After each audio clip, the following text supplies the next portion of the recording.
Ladies and gentlemen, please take your seats. The show is about to begin. This is a bunch of bullshit. Hello, everybody. Once again, Season 1, Episode 7 of the Tiddy and Shiner Show. I am your resident sloth, Big Tiddy. And I'm the guy that invented the loop side of Velcro, Shiner. That made me laugh. Loop side of the Velcro. Who made the hook side? We don't have any business dealings, dude. I mean, that's totally separate issues. Oh, you guys divorced a long time ago? Yeah. It was completely separate business plans that just happened to clash and work together well, but we had nothing to do with the marriage. So kind of like the left and the right Twix? Yeah, one of those kind of deals, yeah. Well, welcome back, everybody. We may have a little treat for you this podcast, if we can get a hold of him or not. But we may try to get a hold of Party Foul Johnny a little bit later on. But I need to. Are we doing that tonight? Yeah. Yeah, we haven't heard from Party Foul Johnny in a hot minute. No, and we need to see what's up with him because I know him and his deer hunting have been getting in the way of making a phone call back to us. So if we can get through to him, it'll be nice. But I do need to apologize about something, bub. Okay, what do you got, man? What happened? Well, a couple episodes. Remember we were talking about the snowflake thing and changing the name Brady Street and the Brady Theater and all that mess. And I was like, yes, sir. My kids aren't snowflakes at all. Right? Yeah. No, they're total snowflakes. Got into an argument with my daughter about it. And I mean it was a pretty heated argument for a little bit, and I'm like, you know, kid, can we not just agree to disagree about this? You know, old people don't like change, okay? We admit it. I'll admit it to you.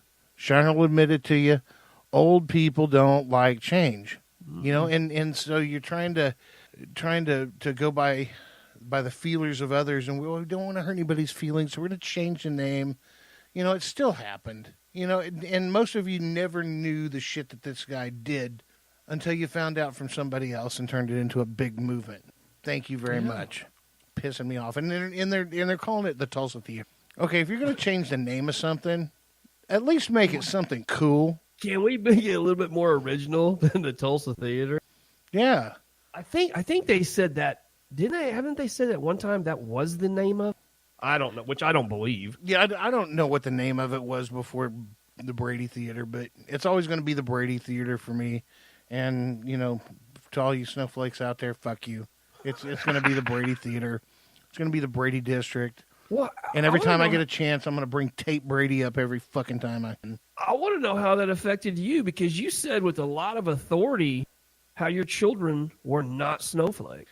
You know, I raised them up and whipped their asses. Made sure that they were going to become good, productive American citizens, which they have. My daughter makes a good bit of money, you know. My sons do too. They all have great careers. Yeah, you've got 3 kids and 3 very successful. Yes, and apparently snowflake is a virus. It's got to be because they caught it. They caught it. Well, I think that generation, which, I mean, my son's 24. You got any around that age? Any? Yeah, my youngest is 20. So yeah, I mean, and my son's got a touch of it. He's got a touch of it. Yeah, it hasn't fully metastasized, but either that or he's got some immunity. Maybe that's it. Yeah, I guess it's how you look at it, huh? Yeah, but yeah, every once in a while we have conversations, and I just kind of shake my head like, "What the fuck are you saying?" Yeah, well, I mean, he's an adult, so to me, this is like the fucking polio for youth. You know, you caught it. That's a good way to look at it. You caught it. Now deal with it. You're gonna have it for the rest of your life. We need a vaccine. Oh God! Don't even get me started. I don't even know what to think. And there's some people on Facebook who I knew were going to be totally cool about this, who are at the upper end of the snowflake age. Totally fucking caught that virus too. Like, are you kidding me? I don't know if there's not really an age bracket of snowflakes. Like I know snowflakes are 25 to 35 in the definition. Okay, but where? Then you got those really hardcore left people, like real hardcore. Like, what? You don't think that's? I mean, what's the older generation of snowflakes called? Like, is there a name for those guys? I don't know. Fucking ice formulation, ice crystals, something. I don't know. Whatever happens before snow. I don't. Yeah. Well, I mean, that's water. I mean, okay. Yeah. Well, water people, whatever the fuck they are, quit starting shit. Because I mean, some of that thought, those thought patterns and that thought process. I mean, I know people in their 60s that way. Yeah, but I mean, quit starting shit. You don't finish nothing. Where's all the fucking tree huggers? Seriously, where's what happened to them? Where's all the tree huggers? They just one day, you know what? We've been saying tree huggers so much, I don't think America gets it anymore. So we're gonna do something else. Save the whales. Where are they at? It's a great idea. Those people disappeared too. Weird, huh? Yeah, and then ozone. It was ozone this and ozone that, and now we're quit using aerosols. And where's those ozone people? Oh, that's right. They switched over to climate change. You bandwagon jumping idiots. Right? Yeah, it's just whatever is the popular movement. You'll jump on any train as long as it looks cool. Well, it's to show everybody how open-minded you are. You know, that's what they do it for. Like, oh, I'm really politically correct. I don't see color, and I don't see sexual orientation, and I don't see this. You fucking liars. Yes, you do see it.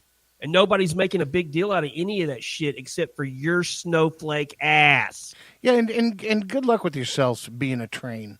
I like being a jacked up fucking pickup truck myself. I can go wherever I want to.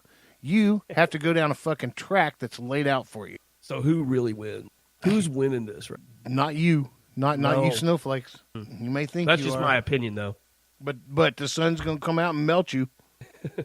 And that's not the opinion of the show. That's my personal opinion. Yeah, it's my personal opinion, too. So I guess, yeah, it's the fucking opinion of the show. Yeah, it is the opinion of the show. Damn sure is.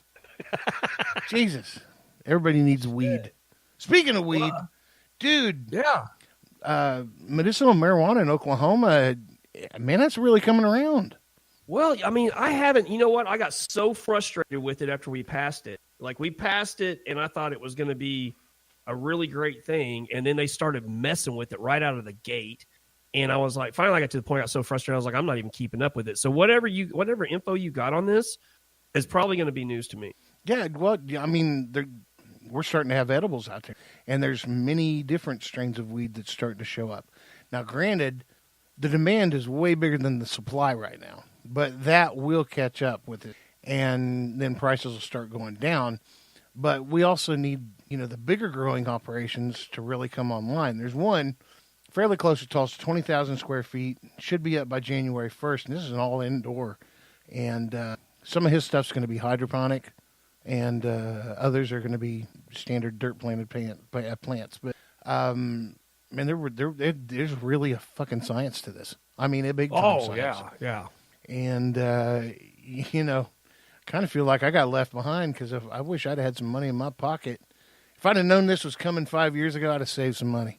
But you got it in the medical weed game. Well, sure. It cost them. It's $2,400 a year for their license to have a they're going to dispensary. make 100 times that probably. I don't know if you knew this or not, but Missouri just passed theirs. That was on the November 1st ballot, or the November ballot. So Missouri now has it. Yes, to be a dispensary or a grower, you have to pay $10,000 fee to put in an application. That's non-refundable. That's non-refundable. Okay. Is it? And that's a one-time deal, or that's yearly? That's a one-time deal to put in the application. Okay. Then, if you get accepted, then it's $25,000 per year for your license. People will pay it all. People will gladly pay it because they're going to make way more money than that. Oklahoma's is only $2,400. God, man, tell me that doesn't get your turn. Well, yeah, pot's going to be. See, they'll just pass on the price to the people. I mean that's how you do it in business, right? Mm-hmm. Well, just like us living fairly close to Missouri, driving up there to get cigarettes because they're way cheaper in Missouri than they are Oklahoma. Well, guess what? They're probably going to be coming to Oklahoma to buy some pot. And the only way they're going to be able to do that medically is if they have an Oklahoma license and an Oklahoma license to buy. So they're going to have to set up residency somewhere in Oklahoma to have that ability to buy pot here. Now, if you take it back across the state line, now you're bootlegging. So I don't know how that's going to go. All I do know is their pot's going to be way more expensive than Oklahoma. That I do know. Yeah. Oh, yeah, they will. They will be. I mean, how could they not be? And coming up in a couple of episodes, I don't know exactly when, but we're going to get her on. I've got a friend of mine who's an attorney and also owns a couple of dispensaries. So okay. I'm going to try to get her on and do some interviews and get it from the word of the shop owner. Well, I mean, I'm excited about that because literally, like, I mean, we've talked before about how severe my asthma is, and THC does help my asthma. It does, as long as you don't smoke it. I was going to say, of course, smoking it is bad for my asthma. But once the THC gets in my system, it actually is really good for my lungs. So, but I mean, things got so crazy in Oklahoma and so ridiculous. I just checked out on keeping up with it because I was like, well, Oklahoma's going to ruin this wedge. Exactly. And so I don't even know. Like, I don't know where you go. I don't even know where to go to start the process of getting a card. Right? Me either. You know, I just don't. So, if we can talk to her, I'd love to get some answers and get this thing. Well, you know what I want to do? Tell me, bud. I think I want to call Party Foul Johnny. Hang on just a second. All right, my man. Party Foul Johnny, are you there? Yes, sir, I'm here. What's up, Big Tiddy? What's up, Shiner? Say What's hello up, buddy? Say hello to the world, Johnny. How are you? What's up, all the podcast listeners? I'm doing just fine, sir. How about yourself? Doing good. Not hungry anymore. I ate some ramen noodles because Shiner and I have to, unfortunately, record 2 episodes tonight because I'm going on vacation starting Saturday. So I'll take one of these episodes and post it with a release date for next week. So. Yes, sir. Yeah. You leaving Saturday, aren't you? Yeah. Hey, balling. Yeah, he is. You know what? Yeah. You know what popped up? It popped up on your memories this week too, from a year ago when you were on a cruise. On a cruise ship. Yeah. Did you see that? Yep, I did see that. Well, if you guys don't know, Party Foul Johnny would be the one and only Johnny Simo that we refer to in a couple of the episodes that we were shouting out for knocking some deer down and putting here. So we have the man, the myth, the legend with us here. Okay, whatever. And the reason I call him Party Foul Johnny is there's a Keystone Light within arm grab, pretty much. Well, it's not quite arm grab, but there is one in the refrigerator. Well, of course there is. Yeah. If you're not on the clock at the shop, like you pretty much got a Keystone in your near vicinity. Yeah, pretty much. Depends on what all I got going on, that afternoon. Normally it's later on in the evening, after all the errands are done and getting everybody food. And I'm not talking shit about it. I'm not talking shit about it at all. Yeah, I know. Yeah, it's either going to be a Keystone or a bootlegger. I don't know if we have Johnny Bootlegger here. I need to ask the liquor store about that when I go in there. It's like grape Kool-Aid with alcohol in it. I can't help it. I'm a sucker for grape. You give me Big League Chew or I love Yum grape. I'm all about it. Really? I'm okay. Sonic Grape Slush. Oh yes. Now, see, I bet if you took a Sonic Grape Slush and you added some Johnny Bootlegger to it, you would have the makings of an amazing cocktail. Oh, no, well, you take a Sonic Grape and then add vodka to it.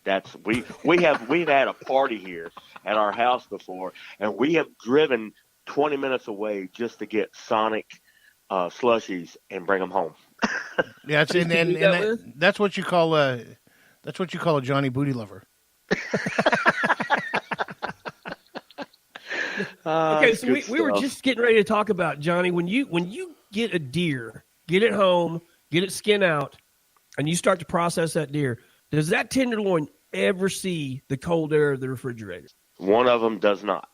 One of them goes directly on the smoker. Yeah, it goes straight to the smoker.